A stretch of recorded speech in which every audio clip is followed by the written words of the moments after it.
안녕하세요.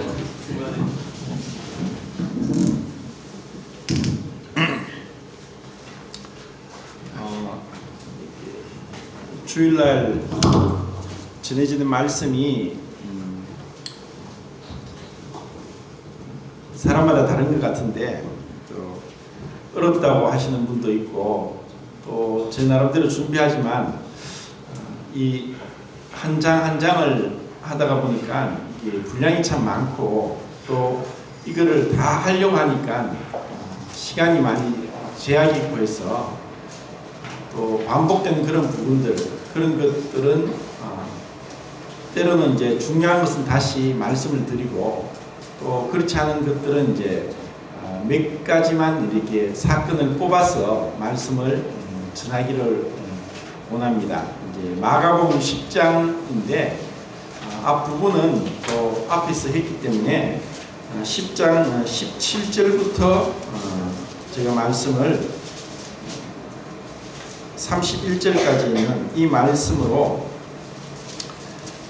인간이 하나님께 할 수 있는 최고의 질문이 무엇일까?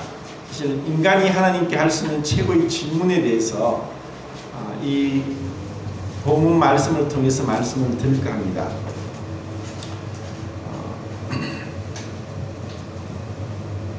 요즘 그 노인들이 굉장히 많아지고 고령화 사회에서 이제 초고령화 사회로 가고 있습니다. 그리고 사실 우리 세대들을 위해서 우리의 아버님, 어머님들은 너무나 많은 고생을 했습니다.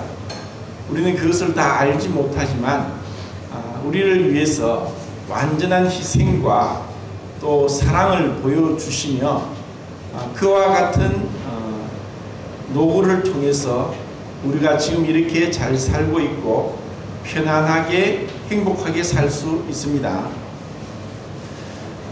우리를 위해서 그렇게 고생하시다가 학교도 못 가고 또 우리의 부모님들께서 자기가 원하는 것을 하기보다 자식들의 주기 위해서 참고 또 포기하고 했던 많은 것들로 인해서 우리는 지금 이 자리에 있습니다. 흔히 이제 그런 얘기를 합니다. 이제 노인들을 위한 노인대학을 얘기를 하면서 동경대를 간다 이런 얘기 합니다. 그 이제 동네 경로당을 가는 걸 동경대라고 하고 서울공대를 간다. 이 말은 울적하고 서럽고 울적해서 공원에 가는 것이 이제 서울공대를 간다 이렇게 얘기를 합니다. 그리고 고려대라고 하면은 고상하게 연금을 받으면서 생활하는 노인들을 얘기하고 연세대라고 하면은 연금을 받으면서 세계 여행을 하는 노인들을 이제 연세대를 간다 이렇게 얘기합니다. 뭐니 해도 제일 좋은 데는 해병대라고 얘기합니다.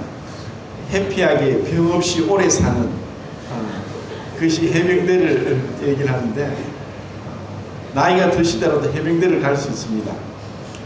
어떻게 보면은 우리 사람들에게 가장 바라고 원하는 것이 있다면은 아프지 않고 행복하게 오래 사는 것이 우리 모두의 바람이 아닐까 그런 생각을 합니다.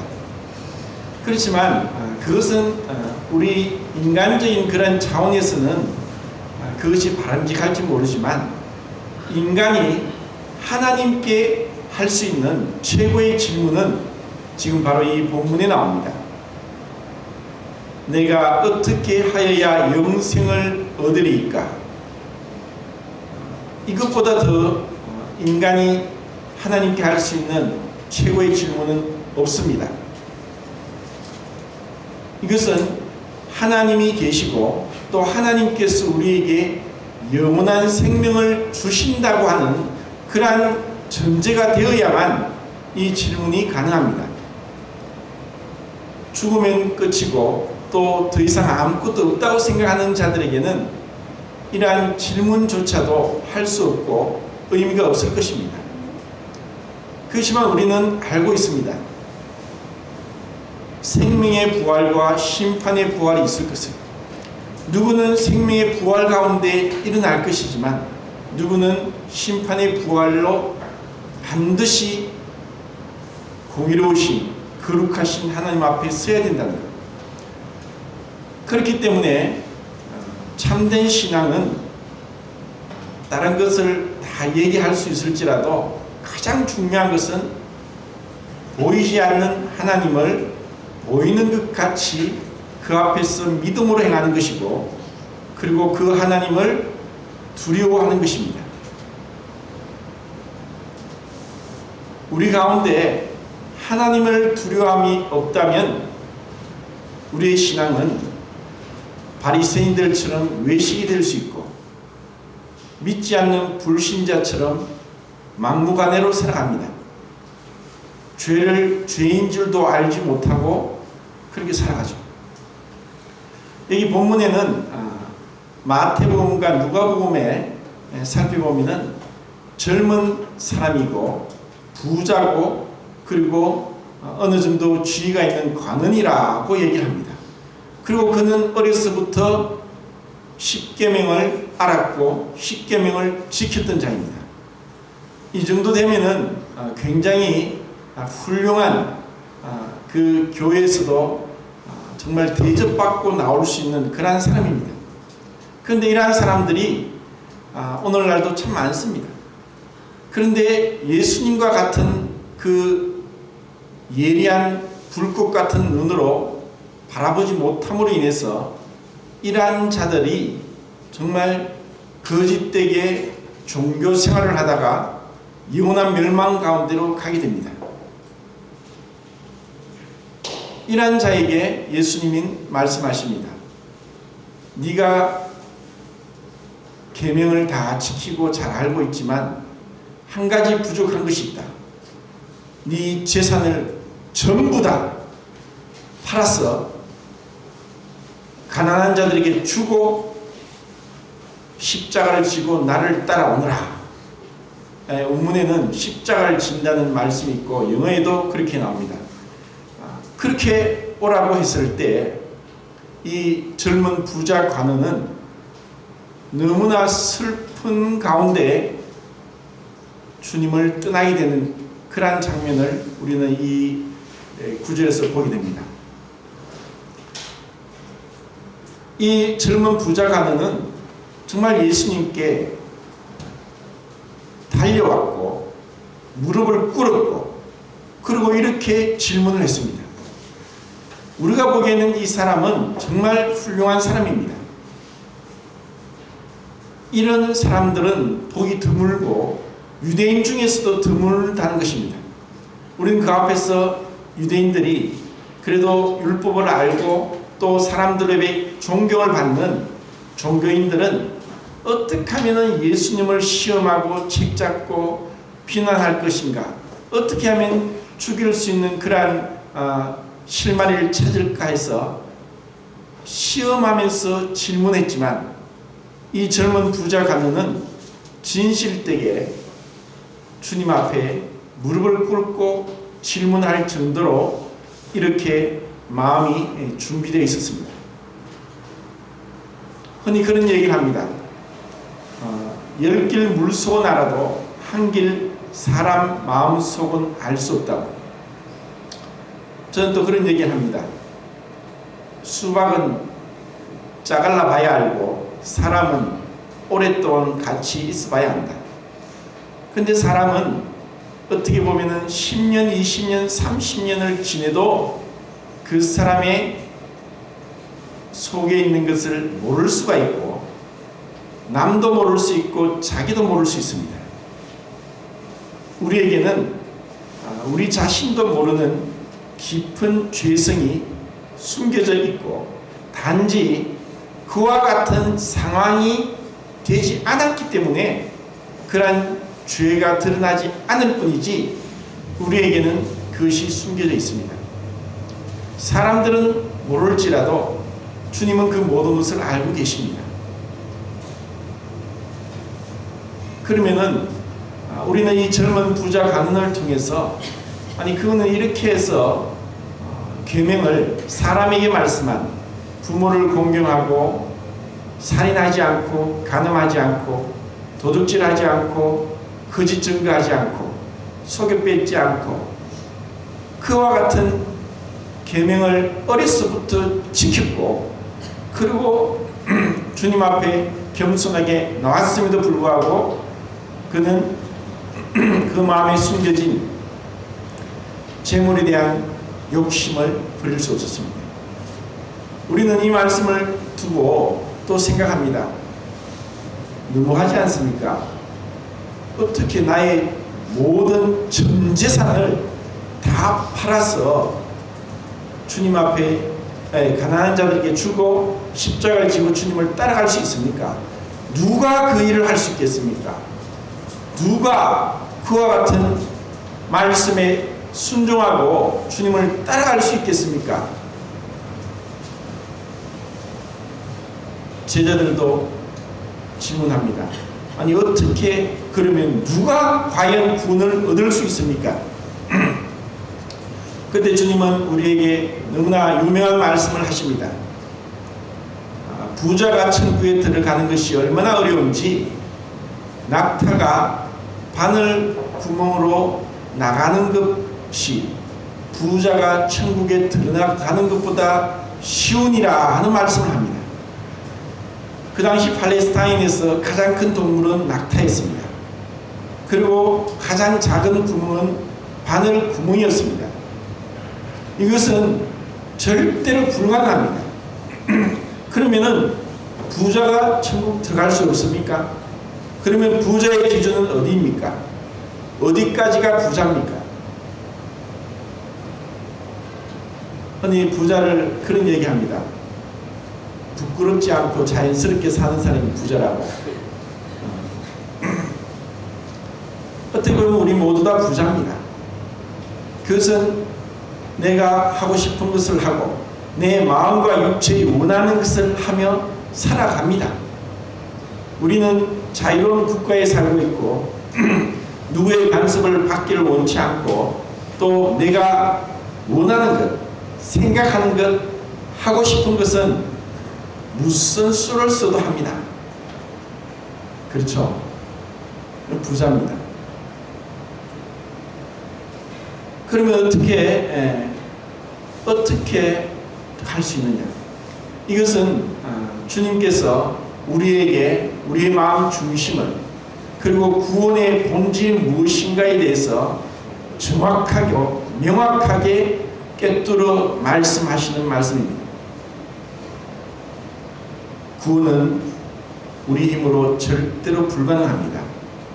그것을 깨닫지 못한 가운데 이 젊은 부자 가문처럼 예수님을 만나지 못해서 이제 그는 교회를 나오고 헌금도 하고 또 성경도 알고 그리고 사람들에게 존경도 받고 이제 시간이 지나니까 기도도 잘하게 되고 성경도 잘 알아서 남을 가르칠 수도 있는 그런 상황이 될 수도 있습니다. 우리 사람은 모를지라도 하나님은 우리를 알고 계십니다. 우리가 그렇게 행할지라도 그 마음 중심에 하나님 앞에서 우리가 어떠한 자세가 되어야 되고 어떻게 되어야 되는 것을 알지 못한다면 그것은 하나님 앞에 아무 소용이 없습니다. 그래서 예수님은 많은 사람들이 그날에 나더러 이르되 주여 주여 우리가 주의 이름으로 귀신을 쫓아내고 내가 주의 이름으로 귀신을 쫓아내고 내가 주의 이름으로 선지자노릇 행하며 내가 많은 권능을 행하지 아니하였나이까 하고 질문한다고 했습니다. 그때 주님은 내가 너희를 도무지 알지 못하니 불법을 행하는 자들아 내게서 떠나가라. 이 땅에서 죽기까지 알지 못하고 어떻게 보면은 사람들로부터 훌륭한 그리스도인이라고 칭송을 받기도 하고 또 사람들의 이목을 끌고 그렇게 할지 모르지만 그러한 자들의 중심은 본인도 몰랐고 사람들도 몰랐습니다. 그날에 갔어야만 안다는 것은 너무나 큰 비극입니다. 어떻게 보면 우리는 그것을 안다고 할 수 있습니다. 분명히 지금 복음을 전하지는 않지만 복음을 전해서 구원받는 것과 구원받고 나서 온전한 그리스도인으로 성장하는 데 있어서는 지금 여기서 주님께서 우리에게 말씀하시는 그 마음 자세가 반드시 요구된다는 것입니다. 이것을 알지 못하면은 우리는 설사 구원받았다 할지라도 우리의 숨겨진 교만과 공명심으로 인해서 자기를 드러내고자 하고 자기를 높이고자 하면서 진정한 주님의 뒤를 따라가지 못하는 자가 될 수도 있습니다. 그런데 하나님은 우리에게 은혜를 주셔서 때로는 말할 수 없는 고통과 눈물 속에서 또 도저히 헤어날 수 없는 인간관계의 그 실타리가 엉킨 것 같은 그 가운데서 우리 자신의 모습을 보게 하고 낮아지게 하고 깨어지게 하는 것은 하나님의 은혜입니다. 이 젊은 부자 관원에게 주님이 하고자 하셨던 것은 그 마음속에 숨겨진 탐심에 대해서 말씀하고자 했습니다. 마태복음 6장에서 주님이 말씀합니다. 한 사람이 두 주인을 섬길 수 없나니 혹 이를 사랑하고 저를 미워하거나 이를 중히 여기고 저를 경히 여기니라. 너희가 하나님과 재물을 겸하여 섬길 수 없느니라 하고 주님이 말씀했습니다. 2000년 전에 그 당시의 사회적인 경제적인 상황과 지금과는 판이하게 다릅니다. 그 당시에는 마치 오늘날 가장 행복한 행복 지수가 가장 높은 어느 저개발 국가의 그 국민과 같이 모두 다 가난하니까 그들은 부자가 되고자 애쓰지도 않고 모두가 행복한 가장 행복 지수가 높은 나라인 어느 나라가 있습니다. 상대적으로 우리는 전 세계에 거의 10% 안에 드는 부자들이 우리나라 사람들입니다. 그런데도 자살률이 가장 높습니다. 이런 것은 왜 그런가? 주님께서 우리 마음 중심에 진실로 그 재물에 대해서 아니면 자기 자신의 어떤 욕구에 대해서 자기가 원하고자 하는 그러한 것들에 대해서 내려놓지 못하고 붙잡고 있다면 주님을 따라가는 데 합당치 않습니다. 오늘날 같이 자본주의 국가에서 돈이 최고고 돈이 있으면 무엇이든지 할 수 있는 이러한 때 이러한 말씀이 얼마나 정확하게 주님은 예언적으로 말씀하시지 않나. 사실 그 당시에도 마찬가지입니다. 또한 BC 1446년에 이스라엘이 애굽에서 구출당할 때도 그들이 우상을 만들었는데 그것은 금으로 만든 송아지였습니다. 송아지는 바로 불을 상징합니다. 우리에게 또 그들과 마찬가지입니다. 우리 마음 가운데 하나님보다 더 귀하게 생각하고 더 애지중지하고 더 많은 시간을 빼앗기게 하고 더 많은 내 물질과 시간과 정열을 빼앗게 한다면 그것은 우상입니다. 주님은 속지 않습니다. 우리가 행동으로 표면적으로 하는 것에 속지 않는 분이십니다. 우리는 이러한 주님의 말씀을 통해서 전부 다 가난한 자에게 주고 너는 십자가를 지고 나를 쫓아오라. 이와 같이 절대적인 명령을 듣고 그는 영생을 얻기를 원했고 어려서부터 율법을 지켰고 그리고 겸손하게 무릎 꿇고 주님 앞에 나와서 질문했음에도 그는 떠나갔습니다. 결국 주님의 그 질문은 그 마음 중심의 젊은 부자 가난의 마음을 깨뜨렸습니다.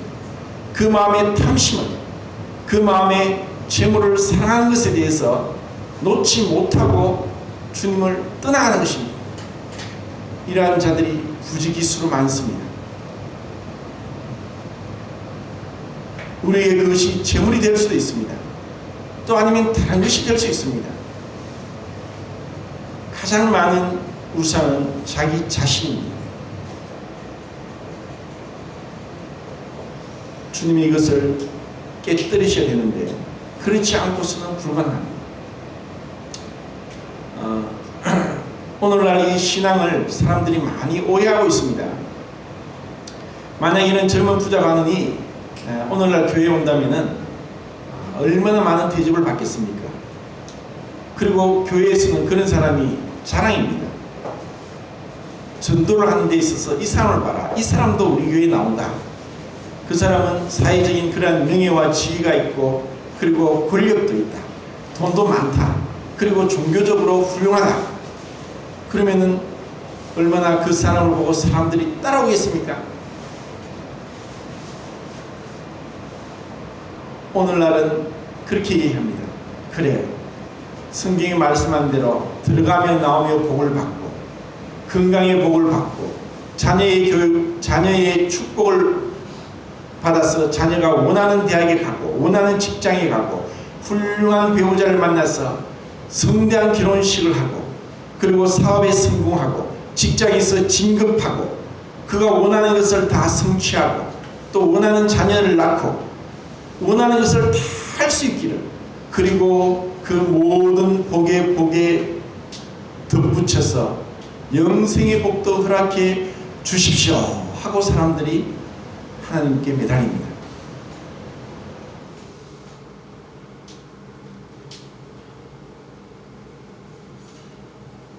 이러한 자들에게 주님은 속지 않습니다. 우리에게도 내 모습이 나는 세례를 받았다.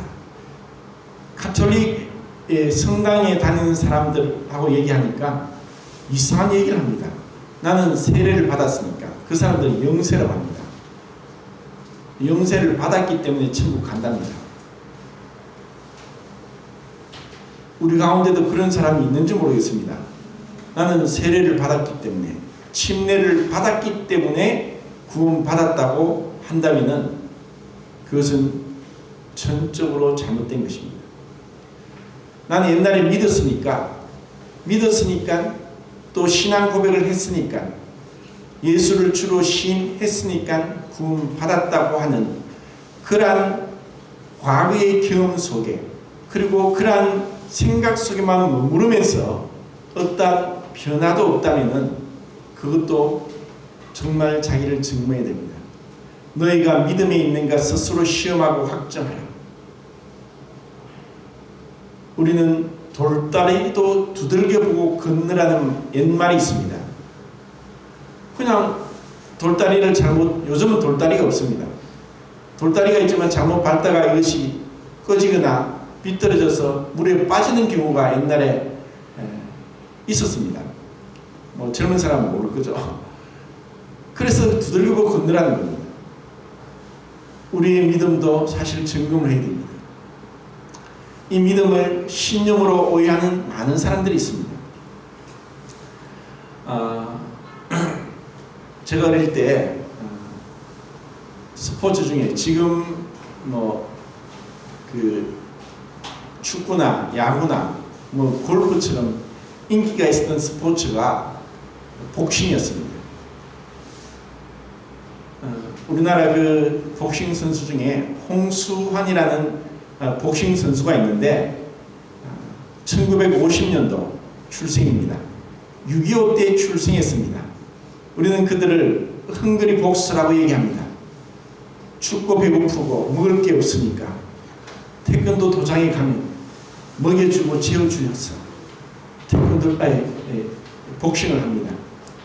그래서 그러한 챔피언들이 나왔고 또 그것이 중계방송이 되면서 국민적인 영웅으로 추대받습니다.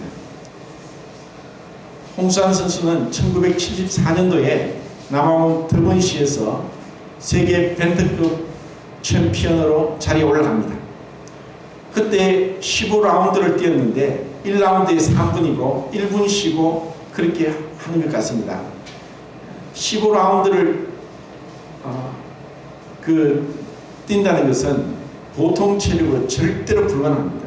보통 사람들이 1라운드, 2라운드, 3라운드를 못 뜁니다. 왜냐하면 내가 때리든지 맞든지 맞아도 엄청난 타격이고 때리는 것에 있어서도 주먹을 휘두르는 데 있어서 내 몸이 실려야 되기 때문에 3라운드를 뛰기가 불가능합니다. 그러다 보니까 요즘 복싱이 인기가 있어서 아줌마들 사이에도 다이어트의 최고라고 해서 이 복싱을 하는 아줌마들도 많습니다. 그런데 15라운드를 하면서 4번을 다운을 시킵니다. 1회전, 5회전, 10회전, 15라운드. 그리고 그 15라운드가 끝나고 나서 심판처는 판정으로 그 챔피언 메달을 따게 되죠. 그때 호르몬이와 전화로 자기가 챔피언 된 것을 얘기할 때 유명한 말이 있습니다. 엄마, 나 챔피언 먹었어. 그 얘기를 기억하시는 분이 있는지 모르겠습니다. 그러다가 또 한 4년이 지나서 1977년도에 파나마시에서 파나마 선수 카라야스키라는 굉장히 주먹이 강한 킥펀치를 가지고 있는 선수와 주니어 그 패드급 챔피언에 도전합니다. 거기서 1라운드 끝나고 2라운드에서 홍수환 선수가 4번을 다운됩니다. 그러면서 아나운서가 안타까워하면서 예, 역부족입니다. 홍수환 선수 역부족입니다. 4번이나 다운이 되었습니다. 네, 카레아스키 선수 주먹이 과연 세군요. 정말 안타깝습니다. 안타깝습니다. 이런 아나운서의 그런 목소리가 사실 들려왔습니다. 그리고 1분 쉬는 동안에 우리는 생각하기를 더 다운되기 전에 또 더 몸이 상하기 전에 기권하고 포기하면 좋지 않겠나 이런 생각도 들었습니다. 그런데 3라운드에서 홍수환 선수는 마치 뭔가 새로운 사람이 된 것처럼 그 크레아스키를 대항해서 막 주먹을 휘두르면서 결국 3라운드에 그 선수를 다운시키고 KO승으로 주니어 패드급 챔피언이 됩니다. 그리고 또 어머니에게 전화하면서 엄마, 나 또 챔피언 먹었어. 그래서 그 말이 사전오기라는 말이 나왔습니다.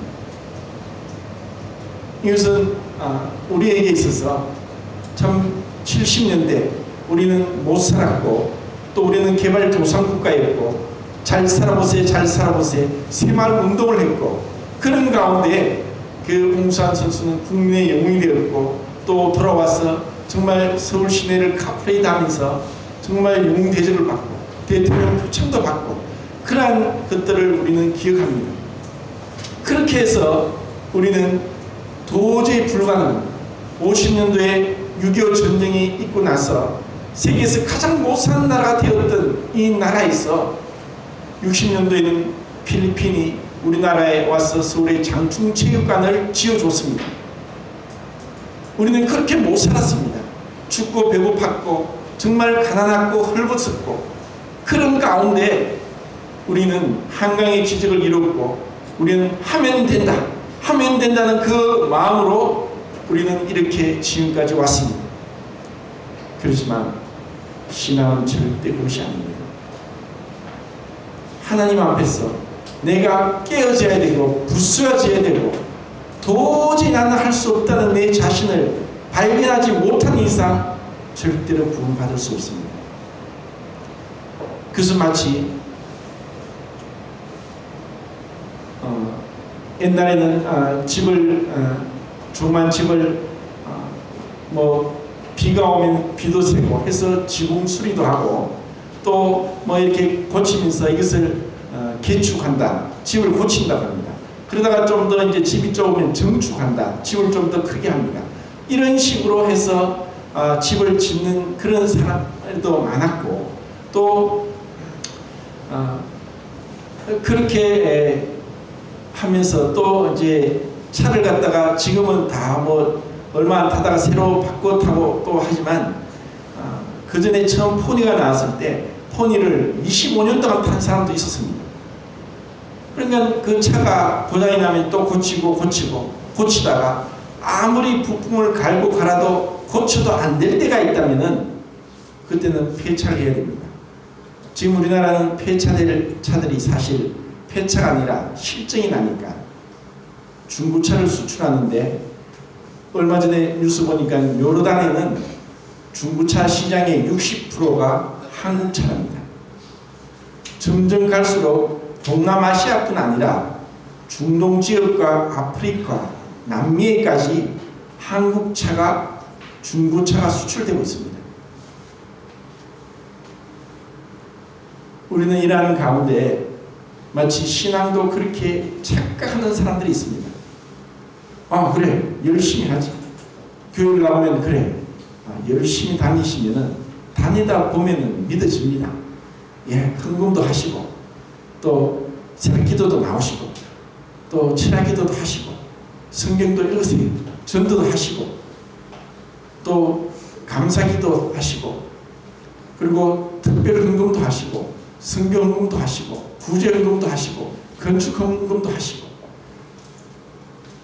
어떻게 보면 우리에는 영혼을 사모하는 마음이 있고 영원한 것을 쫓아가는 마음이 있기 때문에 우리는 이제 부처 앞에서 빌다가 교회 와서 십자가 밑에서 비나이다 비나이다 하는 그런 가운데 갔습니다. 이런 가운데 참으로 하나님의 말씀은 네 모든 것을 버리고 포기하지 않는 이상 절대로 하나님 나라 들어갈 수 없다고 말씀합니다. 왜 그래야 되느냐? 그것은 하나님은 너무나 거룩하시고 완전하시기 때문에 우리는 절대로 우리 스스로는 하나님 앞에 설 수 없다는 것을 알아야만, 그래야만 하나님 앞에 은혜를 받을 수 있는 준비가 되고 자세가 됩니다. 이것은 구원 받은 자에게나 받지 않는 자에게나 동일합니다. 우리가 신앙생활을 하면서도 왜 문제가 생깁니까? 왜 다툼이 생기고 왜 갈등이 생깁니까? 인정받지 못해서, 자기가 무시당해서, 그것이 이유입니다. 자존심이 상해서.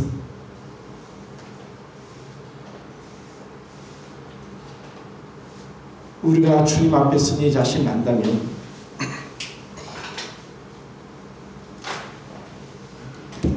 맥킨토시나 아더핑크는 인간의 상황을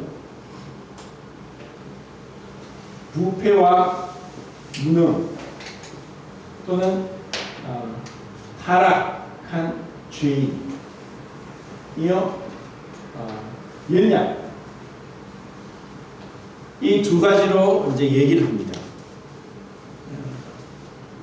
부패하고 타락했고 그리고 무능하고 연약하다. 누구에 비해서? 완전하신 하나님에 비해서. 완전한 하신 하나님 앞에 우리의 껍질이 벗겨져야 되고 우리가 깨어져야 되고 엎드려져야 되고 도저히 할 수 없다는 것을 보게 될 때, 그때 진정으로 하나님 앞에 은혜 받을 자세가 됩니다. 구원 받은 자에게나 받지 않는 자에게나 동일합니다. 얼마나 우리 마음이 뻣뻣하고 목이 곱고 그리고 잘난 체하고 헛된 자부심 가운데 사로잡혀 있고, 내가 그래도 이거는 했는데 저거는 했는데 늘 도토리 키재기 합니다. 제자들도 마찬가지였습니다. 주님이 인자가 사람들에게 잡혀서 능욕을 당하고 고난을 당하고 침뱉음을 당하고 십자가에 못 박혀 죽을 것이라고 3번이나 얘기했는데도 3번째 이러한 주님의 말씀을, 순환에 대한 예고를 들었을 때 야고보와 요한은 선생님, 우리가 요구할 것이 있습니다. 그래, 너희가 무엇을 원하냐? 주의 영광 중에 우리를 주님의 좌편과 우편에 앉게 해주십시오. 이 얘기를 들었던 10명의 제자들이 힘이 분해서 그들과 어떤 갈등이 보이지 않는 미묘한 그런 냉기가 흘렀다는 것을 우리는 알게 됩니다. 그래서 주님은 말씀합니다. 10장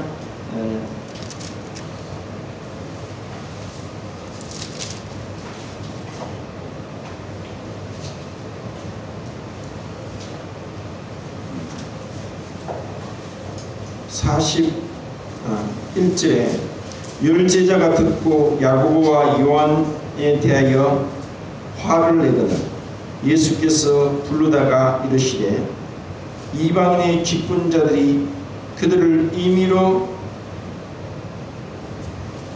주관하고 고관들이 그들에게 권세를 부리는 줄을 너희가 알거니와 너희 중에는 그렇지 않을지니 너희 중에 누구든지 크고자 하는 자는 너희를 섬기는 자가 되고 너희 중에 누구든지 으뜸이 되고자 하는 자는 모든 자의 종이 되어야 하리라. 45절 같이 읽겠습니다. 인자가 온 것은 섬김을 받으려 함이 아니라 도리어 섬기려 하고 자기 목숨을 많은 사람의 대속물로 주함이라. 이것이 마가복음 10장 45절 이 말씀이 마가복음의 주제입니다. 마태복음에는 20장 28절에 있습니다. 인자가 온 것은 섬김을 받기 위함이 아니라 도리어 섬기려 하고 자기 목숨을 많은 사람의 대속물로 주려 함이니라. 그것은 주님께서 그렇게 하시지 않으면 우리는 우리 자신의 욕심과 우리의 생각과 우리의 고집으로 인해서 절대로 하나님 앞에 용서받지 못할 죄 가운데 출생해서 죄 가운데 죽을 수밖에 없다는 것을 주님은 아십니다. 그리고 정말 이런 부자 젊은 관원이 자신이 가지고 있던 부와 권력과 명예와 그리고 그의 종교적인 열심을 주님 앞에 그것은 한낱 더러운 누더기 옷과 같고 아무 소용이 없다는 것을 진실되게 고백하고 주님, 제 마음에 탐심이 있습니다. 주님, 제가 하나님을 사랑하지 못했고 이웃을 사랑하지 못하고 있습니다. 저에게 사랑이 없습니다. 저는 도저히 하나님의 기준에 만족될 수 없습니다 하고 고백했다면 그는 놀라운 축복을 받았을 것입니다. 사람은 할 수 없으되 하나님은 하실 수 있느니라. 사람으로서는 불가능한 것을 깨닫는 자만이 은혜를 구할 수 있습니다. 그래야만 구원을 받을 수 있고 내 스스로는 도저히 성숙한 그리스도인이 될 수도 없고 믿음의 삶도 살 수 없는 연약한 자이고 죄악된 자이고 타락하고 부패한 자라는 것을 알게 될 때 진실로 주님 앞에 엎드려 기도하게 되고 말씀을 상고하게 되고 주님 앞에 나오기를 힘쓰게 될 것입니다. 신앙생활에 종교생활에 얽매여서는 오늘날 같이 종교생활에 얽매인 수많은 자들 가운데서 그들도 그러니까 나도 그렇지, 그래 믿으니까 믿었으니까 주님 앞에 갈 수 있다. 우리는 신앙생활은 날마다 주님 앞에서 내 자신의 그 모습 가운데 이와 같은 자를 위해서 주님이 죽으셨는가를 바라보는 것입니다. 진정한 구원은 바로 주님께서 자기의 모든 것을 내어 주셔야만 됐다는 것을 아는 것이고, 그리고 반대로 도저히 내 스스로는 이룰 수 없다는 것을 알 때 그때 우리는 구원받게 되고 구원 안에서 자라게 됩니다. 내가 주님을 사랑하고 있습니까? 그러면 내가 주님께 얼마나 시간을 드리고 있습니까? 얼마나 말씀을 읽는데 시간을 드리고 있습니까? 말씀을 암송하고 있습니까? 내가 구원받지 못하는 가족을 위해서, 이웃을 위해서 얼마나 기도하고 있습니까? 그들을 주님께 인도하기 위해서 내가 어떠한 물질을 사용하고 있습니까?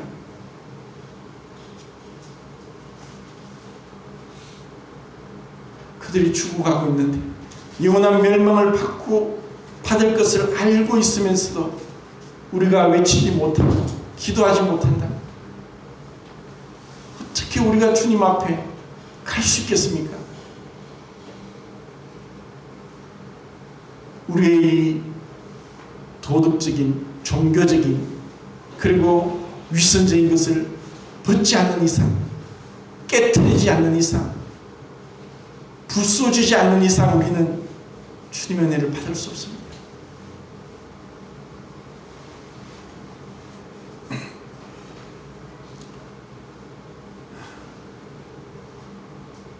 이제 주님의 그 구원에 대해서, 주님이 우리를 구원하시기 위한 그 구원에 대해서 한번 생각해 보겠습니다.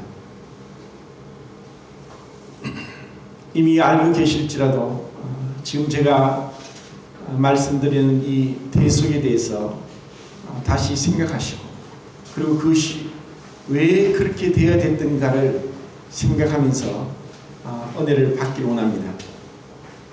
여기서 대속물이라고 하는 것은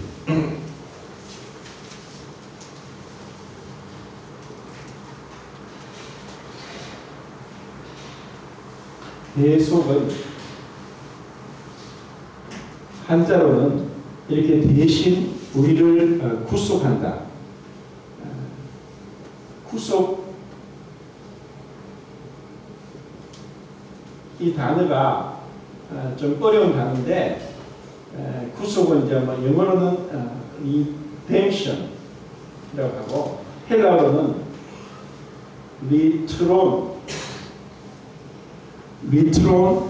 redemption, 또 한자로 이렇게 구속 이렇게 쓰고 있습니다. 이것은 다시 그 리트로라고 해서, 제가 말하는 걸 잘 적어 놓으세요. 리트로라고 해서 값을 주고 사다. 쉽게 말해서 오늘날 어떤 문제가 있어서 형을 받고 있다면 보석금을 내고 그 사람을 빼내오는 것, 보석금을 내듯이, 또 다른 데는 속전이라고 합니다.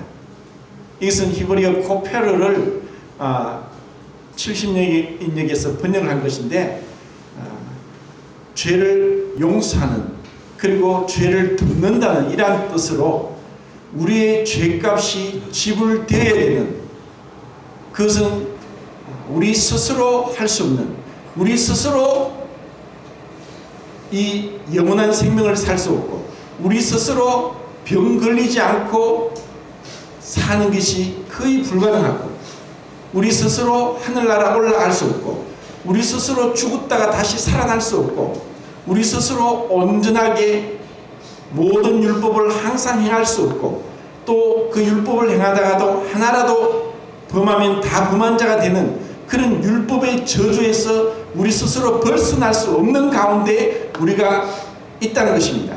그런 가운데 우리에게 필요한 것은 우리의 구원자입니다. 우리를 이러한 데서 대속해 줄 자가 필요하다는 것입니다. 이 대속은 진정한 사랑의 표현입니다. 그 사랑은 호레이스 부시네르라는 사람이 그런 얘기를 합니다.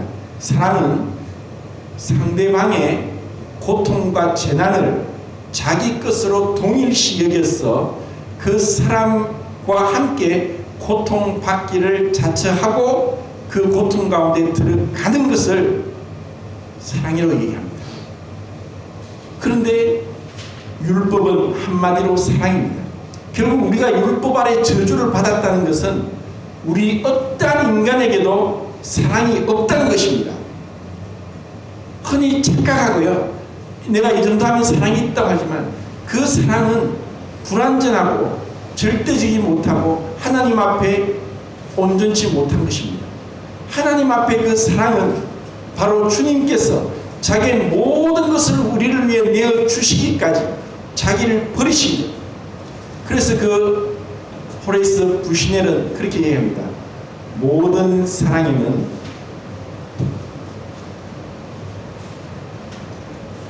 겟세마네가 있다. 겟세마네가 뭡니까? 예수님은 순환받기 전에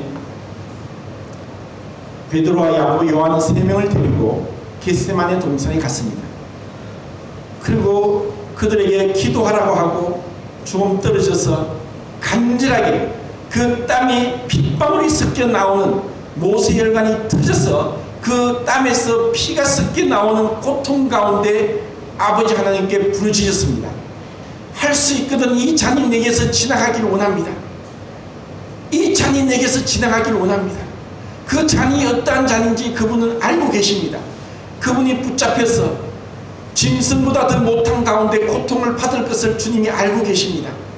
침뱉음 당하는 것, 엄청난 모독을 당하는 것, 그리고 채찍이 맞고 옷벗김을 당하고 십자가에 달려서 높이 달리는 그와 같은 고통, 그리고 그것보다 더 큰 고통은 영원전부터 영원토록 완전한 사랑 가운데 누렸던 아버지 하나님으로부터 끊어지는 것, 아버지 하나님의 그 사랑으로부터 외면당하는 것. 하나님 어찌하여 나를 버리셨나이까 하는 그 고통을, 외면당하는 그 고통을 아시기 때문에 할 수 있거든 이 잔이 내게서 옮겨지기를 원합니다. 3번이나 기도를 하셨습니다.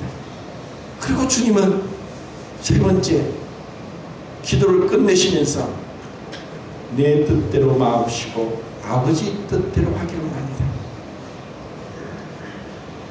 이것이 진정한 사랑입니다.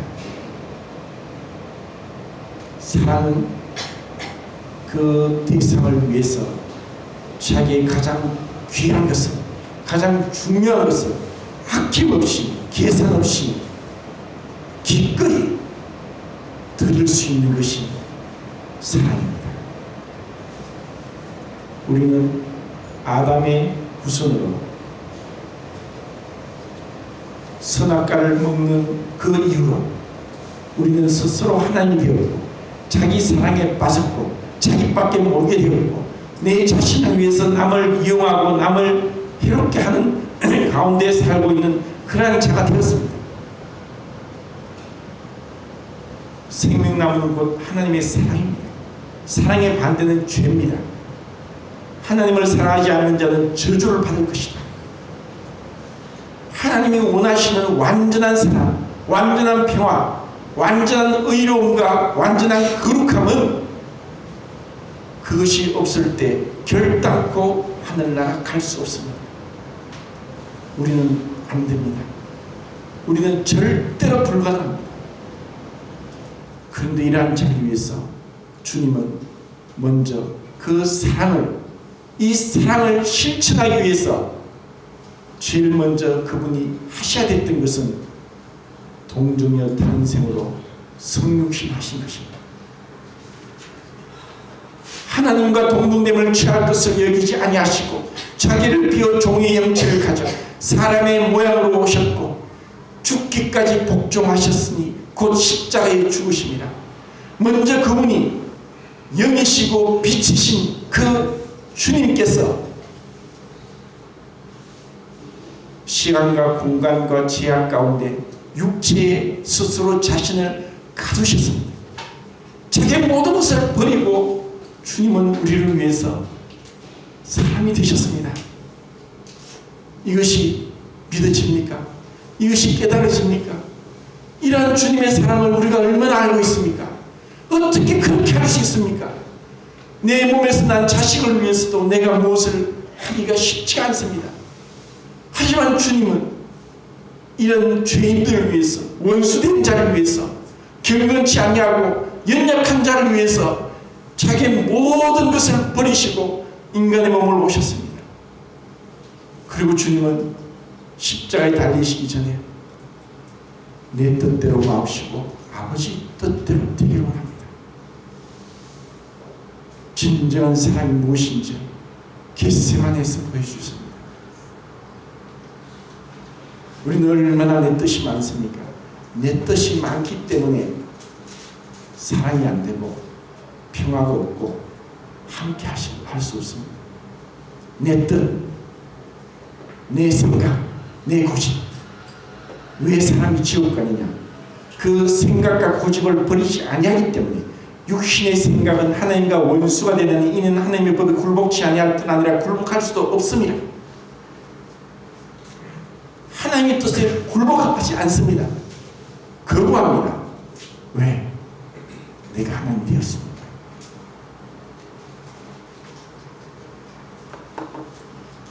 열왕기하 17장을 보시고 말씀을 정리하겠습니다.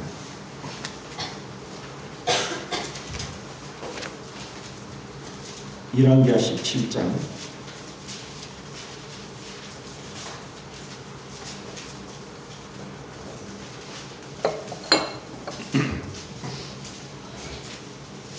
591쪽입니다. 17장은 북왕국 이스라엘의 마지막 왕인 호세아 왕에 대해서 나옵니다. 아수르 사람 에셀이 호세아를 사로잡고 그리고 그를 종이 되게 하고 그리고 사람들을 아수르로 끌려가고 그리고 아수르에 있는 많은 이방 민족들을 사마리아에 두고 온갖 신들을 섬기게 했습니다. 이런 가운데 그들의 모습을 다는 읽지 못하겠는데 나중에 이 17장을 한번 읽어보시기 바랍니다. 33절에 보시면은 이와 같이 그들이 여호와도 경외하고 또한 어디서부터 옮겨왔든지 그 민족의 풍속대로 자기의 신들도 섬겼더라. 여호와도 경외하고 또 자기의 신들도 섬겼다고 했습니다. 41절에 이 여러 민족이 여호와를 경외하고 또 그 아로 새긴 우상을 섬기니 그들의 자자손손이 그들의 조상들이 행하는 대로 그들도 오늘까지 행하니라. 우리는 이런 북왕국 이스라엘이 아수르에 의해서 BC 722년도에 완전히 멸망당하는 것을 보게 됩니다. 하나님도 경외하고 자기 신들도 섬겼습니다. 그것이 그들이 완전 멸망받은 이유입니다. 이것이 마가복음 10장에 젊은 부자 가늠이 어려서부터 십계명을 지켰고 그리고 주님 앞에 엎드려서 영생을 얻기를 원했지만 슬퍼하며 떠나갔던 이유입니다. 주님은 그 누구와도 영광을 나누어서 가질 수 없는 절대적인 분이십니다. 우리의 반쪽짜리 헌신을 원하지 않습니다. 그것은 진정한 사랑, 마치 하얗고 이쁜 웨딩 드레스를 입은 신부가 결혼을 하면서 그 신랑을 마음에 두고 또 다른 멋진 남자를 마음에 두는 그와 같다면 그것을 아는 신랑이 그것을 용납할 수 없듯이 주님은 주님 홀로만 경배를 받으셔야 합니다. 우리 마음 가운데 우리 마음을 살피고 정말 그 주님 앞에 내가 어떠한 자세로 주님을 섬기고 있는지, 주님보다 앞선 것이 있다면 내려놓는 것, 포기하는 것, 버리는 것, 외면하고 돌아서는 것, 그러며 하나님 앞에 말씀과 기도로 나오는 것, 모이기를 힘쓰는 것, 그리고 성도들을 사랑하는 것, 그리고 주님 앞에 내 물질을 드리고 내 시간을 드리고 나의 기도를 통해서 다른 사람을 위해 중보 기도하는 것, 이것을 통해서도 주님, 저는 무익한 종입니다. 크고자 하면 섬기는 자가 되고 어뜸이 되고자 하면 종이 되어야 하리라. 진정한 신앙 그리스도인은 겸손한 자고 온유한 자고 자랑하지 않는 자고 자기를 기쁘게 하지 않는 자고 사람들을 대하여 오래 참는 자고 그들을 위해 축복하는 자고 비록 나를 대하여서 나쁜 말을 한 그럴지라도 그를 위해 축복하고 기도해주는 그 마음, 그것이 그리스도의 마음입니다. 이를 위해 너희가 부르심을 입었으니 그는 죄를 범치 아니하시고 욕을 받으실 때 대신 욕하지 아니하시고 공의로 심판하신 자에게 부탁하시며 그 몸으로 친히 우리 죄를 담당하셨으니 이는 우리로 죄에 대해 죽고 의에 대해 살게 하려 하십니다. 저가 채찍에 맞으면 너희는 남을 얻었나니 저는 양과 같이 길을 잃었더니 이제 너희 영혼의 목자가 감독 대신에 돌아왔느니라. 이를 위하여 우리가 구원을 받았습니다. 주님이 가신 그 좁은 길, 그 섬기는 길, 그 외면받고 핍박받는 그 길을 위해서 주님이 우리에게 그 길을 보여주셨습니다. 그래서 진정한 그 대속을 이렇게 얘기합니다.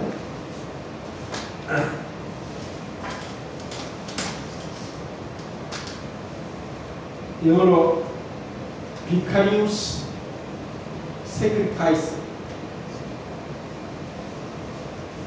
대신